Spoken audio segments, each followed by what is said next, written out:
Escucha este comentario en todas las plataformas digitales. CRN Podcast, porque no todo es lo que parece. Desde Chavarría Corrientes, Argentina. 2 de abril. Para Argentina, esa fecha lo dice todo. Pero la historia de Malvinas no terminó en 1982. De hecho, se podría decir que una gran parte de la historia empezó justo ahí, cuando terminó la guerra. Hoy vamos a meternos en lo que vino después: la herida, el larguísimo camino del reconocimiento y un reclamo de soberanía que más de 40 años después sigue siendo parte central de la identidad de una nación. Y vamos a empezar por acá con la voz de quienes estuvieron. Porque más allá de la geopolítica, de los mapas y de las disputas, esta es una historia profundamente humana. El miedo más grande parece no era la batalla en sí, sino el silencio que vino después, el pánico a ser borrados de la memoria de todos. Para poder entender el presente, tenemos que viajar un momento a ese punto de partida, a esa herida que se abrió en 1982 y que de muchas formas todavía no terminó de cerrar. 74 días. Parece poco, ¿no? Pero fue un conflicto fugaz con una intensidad brutal que literalmente cambió para siempre la historia argentina. Y este es el costo humano irreparable para Argentina. 649 caídos, en su mayoría chicos muy jóvenes, conscriptos, que fueron enviados a pelear en condiciones tremendamente adversas. Y acá está una de las claves más dolorosas de todo el posconflicto.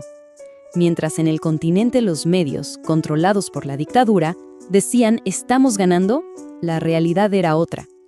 Y lo peor fue el regreso. Los soldados que volvieron no fueron recibidos como héroes, sino todo lo contrario. Se los escondió. Se puso en marcha una política deliberada para borrar la guerra del mapa, un proceso que se conoció como desmalvinización. La derrota era una vergüenza que el régimen militar no quería mostrar, y los combatientes pagaron el precio de ese silencio.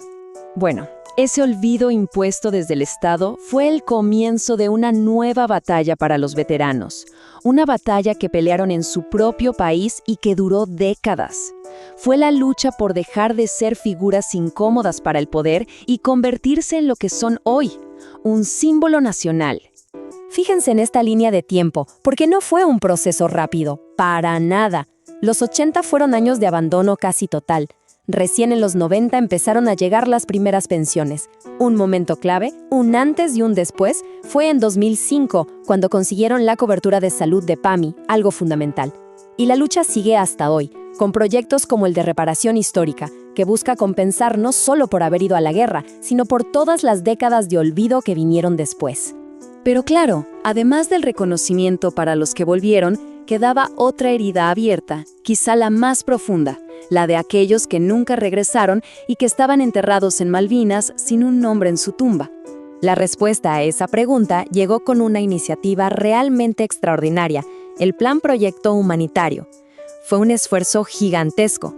Imagínense, necesitó un acuerdo diplomático entre dos países todavía enfrentados, el increíble trabajo científico del equipo argentino de antropología forense y la mediación humanitaria de la Cruz Roja. Un proceso súper meticuloso y respetuoso para devolverles su identidad. Y los resultados, bueno, son conmovedores.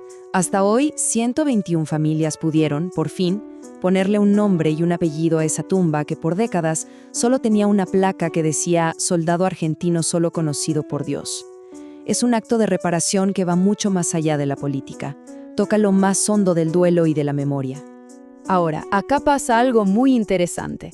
A pesar de ese intento inicial de desmalvinización, de querer borrar todo, la causa Malvinas se las arregló para meterse en toda la cultura argentina, hasta volverse un pilar de su identidad. Y esta es, tal vez, la prueba más contundente. Que la canción que unió a todo un país en su momento de mayor alegría deportiva en décadas, el Mundial de 2022, incluyera una referencia directa a los pibes de Malvinas. La memoria de la guerra no está en los museos, está viva en los estadios, en la música, en el corazón de la gente. Y esa huella se ve por todos lados, en el feriado nacional que frena al país cada 2 de abril, en el cine que se animó a contar las historias de carne y hueso detrás de los uniformes, en el reconocimiento, que tardó pero llegó, al rol clave de las mujeres, como las enfermeras, y también en la política, donde Malvinas es de los poquísimos temas que une a casi todos, de un lado y del otro. Bueno, Ahora pasemos del campo cultural al diplomático, porque cuando los disparos terminaron en 1982, empezó otra guerra, una mucho más silenciosa y estratégica, que se libra en los foros internacionales. Para entender esta etapa, es clave conocer este concepto, el paraguas de soberanía. Es una fórmula que se inventó para poder hablar de todo lo demás: vuelos, pesca, ciencia, sin tener que tocar el tema que traba todo, la soberanía. Es como decir, ok, en esto no nos vamos a poner de acuerdo, así que lo guardamos bajo este paraguas para poder avanzar en el resto de las cosas. Y la diplomacia, desde entonces, ha sido como un péndulo. Los acuerdos de Madrid, a fines de los 80, restablecieron las relaciones usando esa fórmula. En 2016, el Pacto Forador-Duncan buscó más cooperación económica, algo que fue muy polémico en Argentina.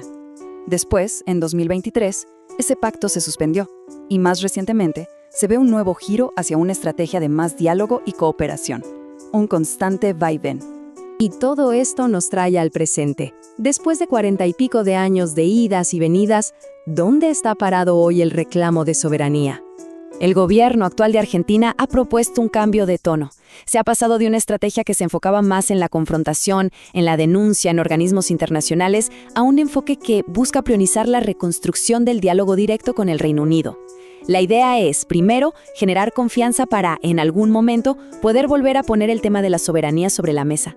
Entonces, si analizamos el tablero de juego, ¿qué vemos? Por un lado, Argentina tiene fortalezas que son innegables, un apoyo casi total en foros como la ONU y la OEA, argumentos históricos y legales muy sólidos y un consenso interno unánime sobre la causa.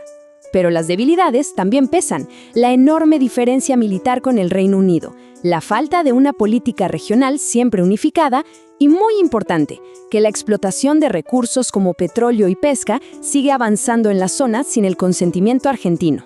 Y al final de todo este recorrido, esta frase resume muy bien la esencia de la causa hoy en día. Ya es imposible separar el reclamo por el territorio de la memoria y el respeto por quienes combatieron. Para Argentina, las dos cosas son parte de una misma identidad, son indivisibles. La pregunta, entonces, sigue abierta. En esta larguísima posguerra, la memoria de los caídos y la lucha incansable de los veteranos se han convertido en la mayor fortaleza del reclamo. Queda por ver si el camino de la diplomacia pragmática podrá, algún día, convertir toda esa fuerza moral en una soberanía efectiva. La respuesta, claro, todavía se está escribiendo. CRN Podcast, porque no todo es lo que parece. Desde Chavarría, Corrientes, Argentina.